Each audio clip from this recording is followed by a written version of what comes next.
Hello दोस्तों, मैं हूँ आपका बिज़नेस दोस्त आशीष और आप सभी का बहुत बहुत स्वागत करता हूँ आज के इस वीडियो में। दोस्तों, आज हम आए हैं पुणे के करीब वाघोली एरिया में लेडीज़ शॉपी के दुकान में आए हैं जिसका नाम है रूपाली लेडीज़ शॉपी। इस दुकान के ओनर है मिस्टर महावीर वानगोता सर और Mrs Rupali वानगोता ma'am.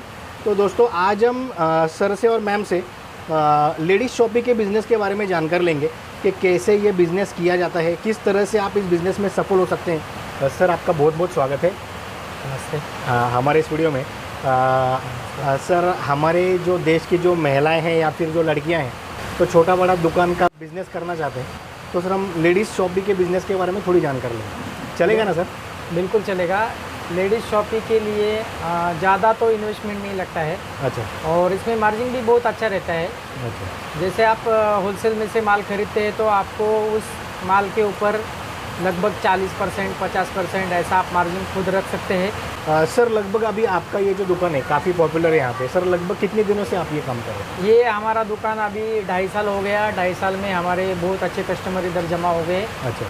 Underground garment सुई से लेके पूरा आइटम यहाँ पे दुकान पे मिलता है लोगों को। आपके दिमाग में कैसे ऐड है, मतलब आपको एक्सपीरियंस था इसका कोई? तो मेरे को पहले तो इसका एक्सपीरियंस नहीं था, लेकिन मेरा दूसरा काम है मार्केट का, तो मैंने 2-4 लोगों से जानकारी ले ली। अच्छा। और फिर उसके बारे में थोड़ा सा मैंने खुद वर्कआउट किया और उसके बाद में मैंने सोच लिया कि हाँ, मुझे ये बिज़नेस करना है। हमारे देश की महिला अगर लेडीज़ शॉपिंग शुरू करनी चाहती है तो इसमें कौन से प्रोडक्ट्स वो रख सकते हैं दुकान में? वो कौन से एरिया में दुकान कर रहे हैं उसके ऊपर डिपेंड रहता है। अगर उनका हाई क्लास सोसाइटी का एरिया है तो वहाँ पे उनको जनरल आइटम से शुरू करेंगे। कान के झुमके है, ईयरिंग्स है, मंगलसूत्र है, बंगड़ी है।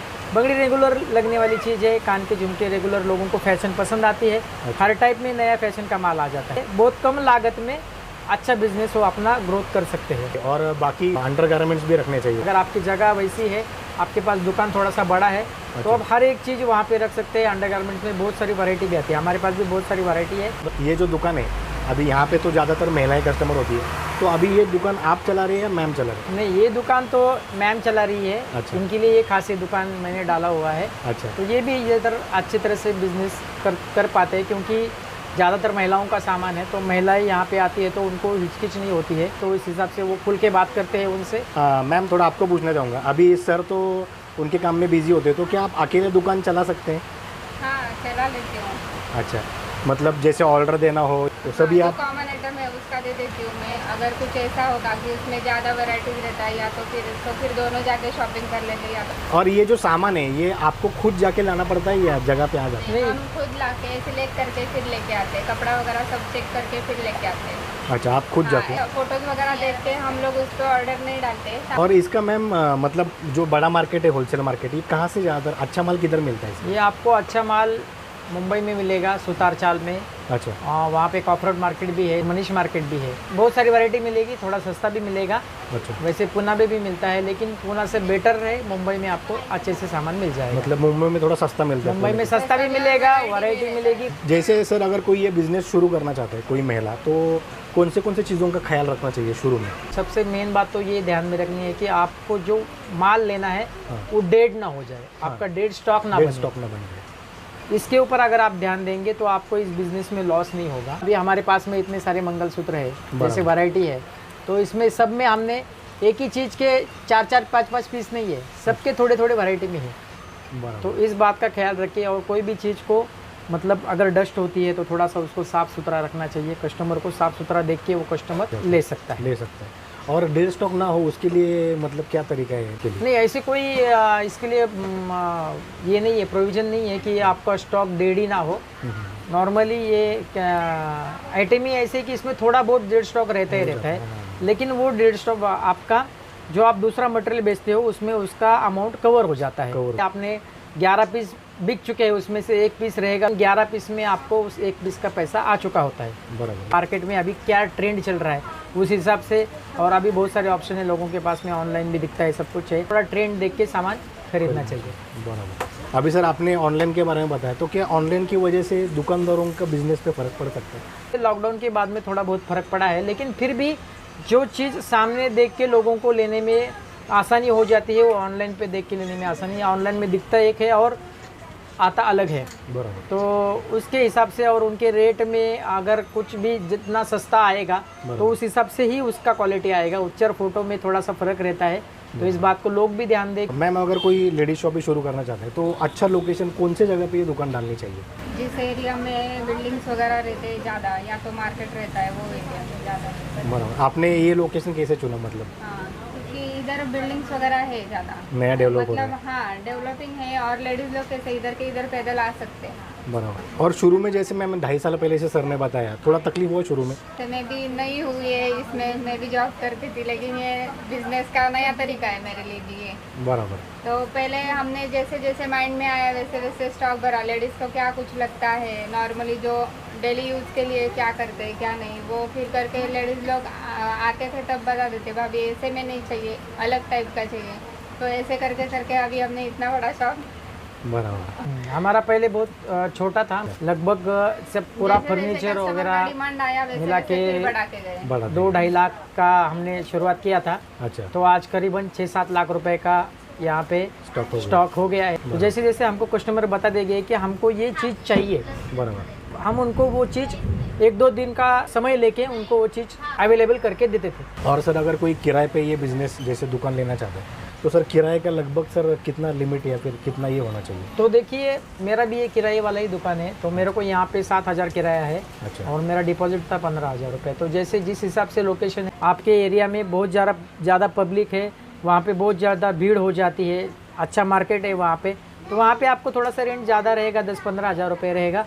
फिर उस हिसाब से आपको दुकान को सजाना पड़ेगा। मतलब अगर भाड़ा रेंट ज़्यादा है, भाड़ा ज़्यादा है तो शुरू में ही थोड़ा ज़्यादा माल हाँ, तो भरना आपको फिर शुरू में ही ज़्यादा माल भरना पड़ेगा ताकि उस हिसाब से आपका कस्टमर भी बने और फिर उसमें से आपको आउटपुट भी उस हिसाब से मिले। अगर आपके पास माल कम है तो लोगों को वैरायटी नहीं है तो आपके पास कस्टमर भी नहीं आएंगे और फिर आपका नुकसान हो जाएगा उसमें। पड़ेगा। तो आज की तारीख में जैसे 3 लाख का अगर माल भरते हैं तो 3 लाख का माल पूरा भरते हैं तो आपका पूरा दुकान फुल हो जाएगा, ऐसा कोई बात नहीं है। ये होलसेल में आ जाता है। Ladies and under garment. हाँ, उसमें 3 लाख में अंडर गारमेंट्स बैठेगा, बाकी तो चीज़ें हैं, इयरिंग्स, मंगलसूत्र वगैरह, घड़ी वगैरह जो है, पर्सेस है, बंगड़ी है, जो भी छोटी छोटी है, उनके लिए ज़्यादा इन्वेस्टमेंट नहीं है। जैसे कपड़े है गारमेंट्स में थोड़ा हाई कॉस्ट के गारमेंट्स रहते हैं तो उनमें थोड़ा ज़्यादा इन्वेस्टमेंट रहता है। अंडर गारमेंट्स में वगैरह क्या कस्टमर की ब्रांड की वगैरह नीड होती है, जैसे ये ब्रांड चाहिए वो नहीं, ऐसा कोई ये नहीं है कि इसमें कोई ब्रांड ही होना चाहिए। जैसे कोई बहुत अच्छा एकदम एरिया है तो वहाँ पे जैकी का मांगेंगे या तो फिर मांचो का मांगेंगे। बाकी नॉर्मल एरिया में जैसा बहुत सारी कंपनी का आता है, जैसे मानसी है, पूजा है, फैशन है, ब्यूटी प्लस है, और वो भी ब्रांड ही है देखा जाए। हाँ ब्रांड ही है, एक वो भी ब्रांड ही है। और सर ये जो होलसेलर्स जो होते हैं जो मुंबई से वगैरह माल आता है तो क्या उनसे उधारी वगैरह मिलती है दुकानदार को? नहीं, उधारी तो नहीं मिलती है। कोई भी मार्केट में आप जाओ तो आपको कोई भी क्रेडिट नहीं मिलेगा, आपको शुरू से ही पैसा आपका खुद का लगाना है। मतलब अभी 2-2.5 साल के बाद भी पूरा कैश में ही लेते हो आप? हाँ, हम 2-2.5 साल के बाद भी पूरा कैश में ही लेते हैं। हमारी पहचान भी हो गई मार्केट में, फिर भी हमको मतलब क्रेडिट कोई भी नहीं देता है। और जितना आप कैश में खरीदेंगे उतना आपको फ़ायदा होता है। फ़ायदा ये होता है कि आप उसको रेट कर सकते हैं, उधर आप उसको बार्गेनिंग कर सकते हैं। अच्छा। बाकी कोई भी आइटम में आपको रिटर्न पॉलिसी नहीं है। जैसे कोई भी अगर समझो ये मंगलसूत्र है, वहीं पे देख के लेना पड़ता है। अगर ये टूटा हुआ है तो वहीं पे आप इसको चेंज कर सकते हो। अच्छा। आप इधर आए हो और उसके बाद में अगर टूट गया है तो आप इसको चेंज नहीं कर सकते हो। थोड़ी बहुत नुकसान हो जाती है, बिजनेस है तो इसमें माइंड में ये रखना है कि एक साल भर में 10% का लॉस होगा। अभी मैम लेडीज़ शॉपिंग की बहुत सारी दुकानें हैं, तो इसमें अगर कोई ये दुकान शुरू करती है कोई महिला, तो ये दुकान अपना दुकान चलने के लिए क्या करना चाहिए?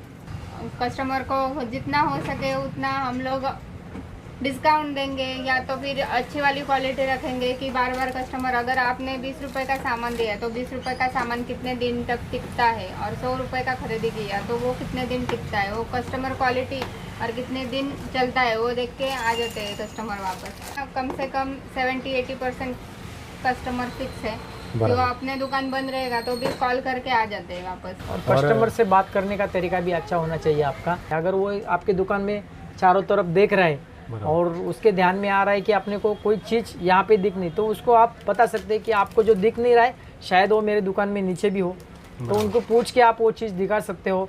या तो फिर उसको एक जो चीज़ चाहिए वो आपके दुकान में नहीं है, बट आप खुद उसको ऑप्शन दे सकते हो कि ये बेटर रहेगा आपके लिए। और सर आपने जब शुरू किया था तो यहाँ पे जैसे आसपास भी दुकान थे, मतलब इसी टाइप की दुकान? तो मेरे बाजू में एक दुकान है वो था, और एक आगे है एक। इसी टाइप का दुकान था? हाँ, शुरू में क्या ऐसा कंपटीशन ऐसा कुछ हुआ? नहीं, ऐसा कोई दिमाग में नहीं था कि कोई इनसे कंपटीशन वगैरह करने का है, या आज भी मैं वो दिमाग में नहीं रखता हूँ। मेरे हिसाब से मेरा दुकान चलाता हूँ और वो लोग हैं उनके हिसाब से चलाते हैं। अगर कोई हमसे कंपटीशन करता है तो हमें उनसे कंपटीशन नहीं करनी है। वो क्या है कि मेरा रेट रिजनेबल है, क्वालिटी अच्छा मिलता है, और हम वैसे भी कस्टमर को बिना बोले हम खुद ही डिस्काउंट करके देते हैं। और इसमें सर ऐसा फिक्स रेट रखना चाहिए या ऐसा थोड़ा बहुत? नहीं, रेट फ्लेक्सिबल रहते हैं, कोई भी रेट फिक्स नहीं रख सकते आप, क्योंकि जैसे आप अगर फिक्स रेट बोलेंगे तो कस्टमर यहाँ पे खड़ा ही नहीं होगा, क्योंकि सबको पता है कि इसमें डिस्काउंट होता है। रेट फ्लेक्सिबल रख के उसके ऊपर डिस्काउंट करना ही पड़ेगा, तब जाके कस्टमर खुश होएगा। तो किस चीज़ में आपको पैसा ज़्यादा मिलेगा, किस चीज़ में नहीं मिलेगा, कम मिलेगा,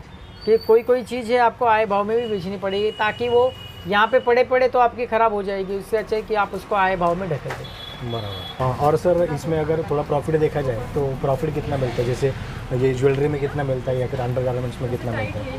अगर आप अंडर गारमेंट्स ब्रांडेड रखते हैं तो आपको 30-40% हो जाता है, और ज्वेलरी वगैरह है, जनरल आइटम है, तो नॉर्मली वहाँ पे 50% 60%। किसी भी मार्केट में अगर आप जाते हो, होलसेल में भी जाते हैं, वहाँ पे रिटेल की दुकानें रहती है, तो वहाँ पे भी वही मार्जिन रखते हैं वो लोग रिटेल की भी।